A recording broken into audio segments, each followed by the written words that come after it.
Hi guys, I'm Andy, the Keto Buckeye. Welcome to my channel. If you've joined me before, welcome back. I'm happy to have you. So today's going to be a little different. I'm in my kitchen today, and we're going to be making chocolate pudding. Yay! I've had a lot of people ask for my chocolate pudding recipe, and so I thought I would try to figure out how to make it on camera. My kitchen is not very conducive to filming. I've said that before. It really isn't. It's kind of dark. But I have some of my photo lights that I use for my business to help me with the lighting a little bit. And we're going to try it. We're going to try it. I don't know. We'll see. This chocolate pudding recipe is amazing. I'm telling you, it's amazing. Now, it is not your regular creamy chocolate pudding that you would get in like a little cup. It is very firm. It is very thick, and it is very rich. And it's more like the consistency of a ganache, something that's like in the middle of a truffle. So, yeah, it's really rich. It's really good. So I'm going to show you how to make it, hopefully. I'm going to show you how to make it and make it as easy as possible. It's a little time consuming, but that's okay. I'm not all buck-eyed up today because I was actually getting ready to go out to dinner. And they canceled, which they had a very good reason. So I had promised Anthony that I was going to make pudding tonight, and I hadn't yet. So I thought I would just combine the two. I would film while making pudding. I hope you guys like it. Stay tuned. Okay, guys, so this is what you're going to need for the pudding. You're going to need 1.5 cups of the heavy whipping cream. You're going to need 3 egg yolks. You're going to need 3 tablespoons of monk fruit sweetener. You can also use erythritol. I use the granulated because you're going to be cooking it with the heavy cream, so it's going to have time to dissolve. And then finally, you're going to need 1.5 of these babies. This is the Lindt. It is 95% cocoa. If you don't really like the dark chocolate, I'm going to see if this will... Okay, yeah. So you can see the nutritional information there. It's only 3 net carbs per serving and only 1 sugar. A serving is 4 pieces.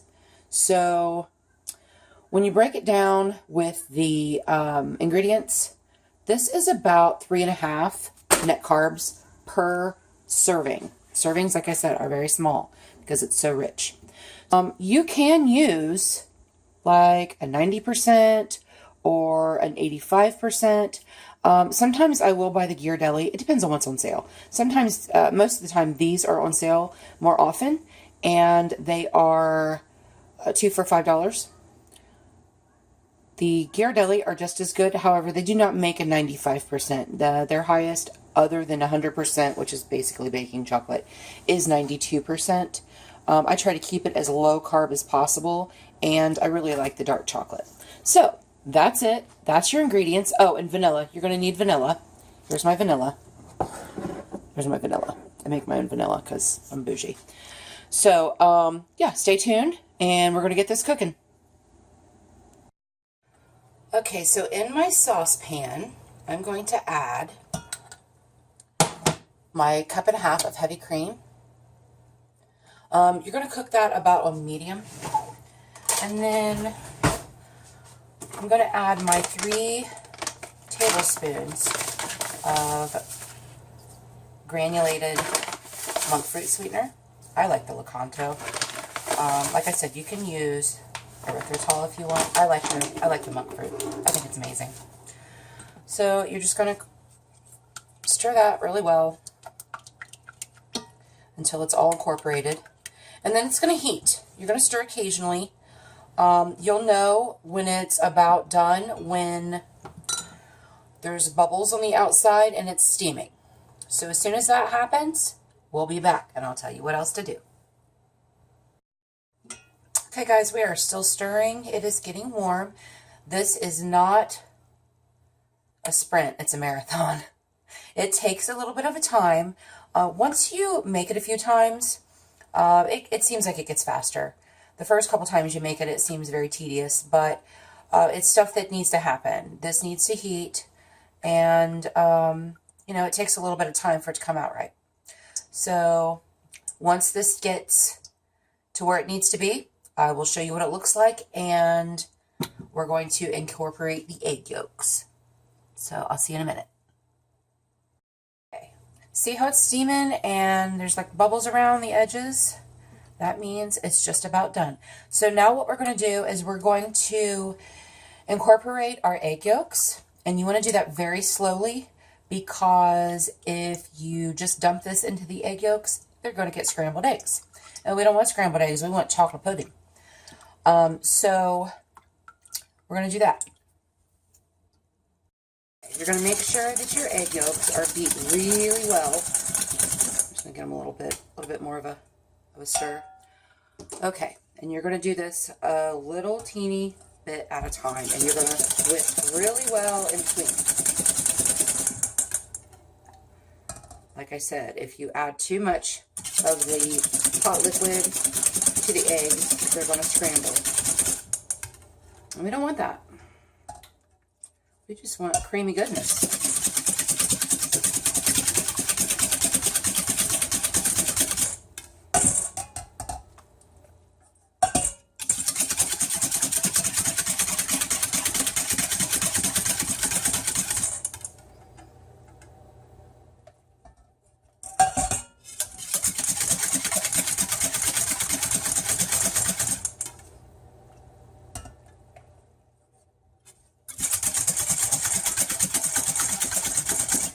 We are almost done with this part. Okay. That back over there. Give it a final whisk for that, and then we're going to add about a teaspoon of vanilla. I usually just eyeball it. One thing. If you have never had homemade vanilla, you are missing out. My mother-in-law actually gave me a little bottle of it one time, and I have never had regular vanilla since. Okay, this is going to go back in the pan, and you're going to stir it constantly. You don't want to stop stirring it, because then it might burn on the bottom. It may separate. You just want to make sure. I usually turn it down just a little bit. I have an electric stove.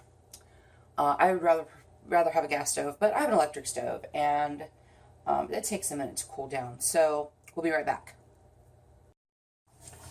So you're going to stir this constantly. I like using these silicone spatulas. I feel like it gets, it scrapes the sides really well, and it scrapes the bottom really well. Your end result here, you are making your custard, is what you're doing. So it's going to get a little thicker in about 5 to 7 minutes. It's going to thicken up. You're going to have the steaming and the bubbles on the side.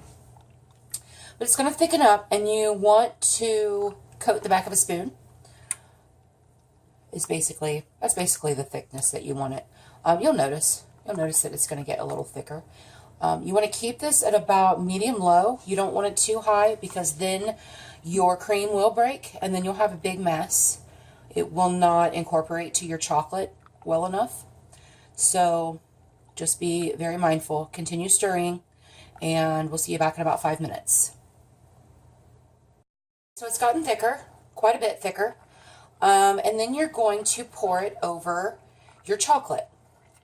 I will show you.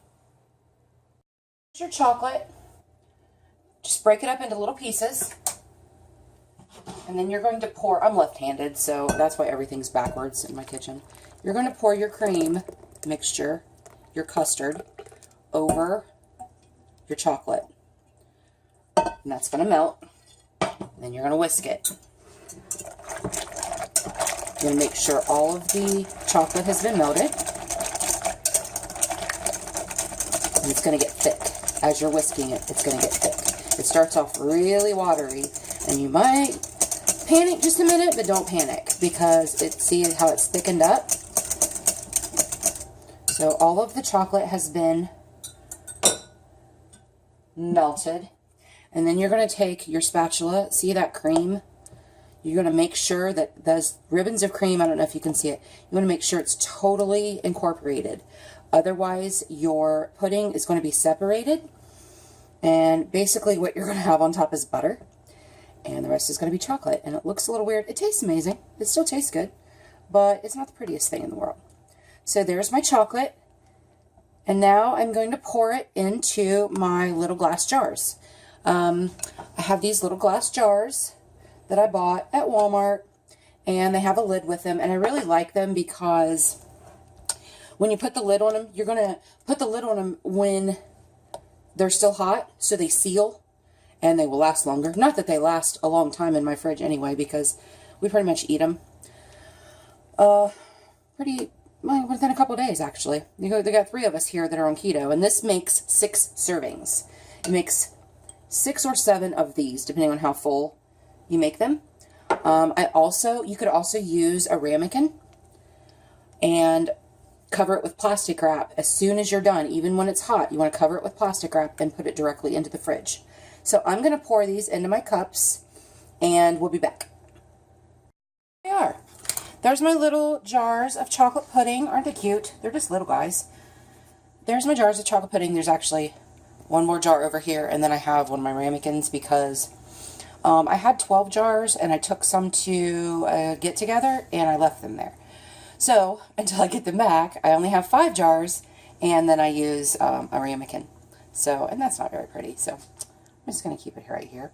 So, when you serve these guys, after about, they have to be in the refrigerator for at least an hour. I like mine at about 3 hours.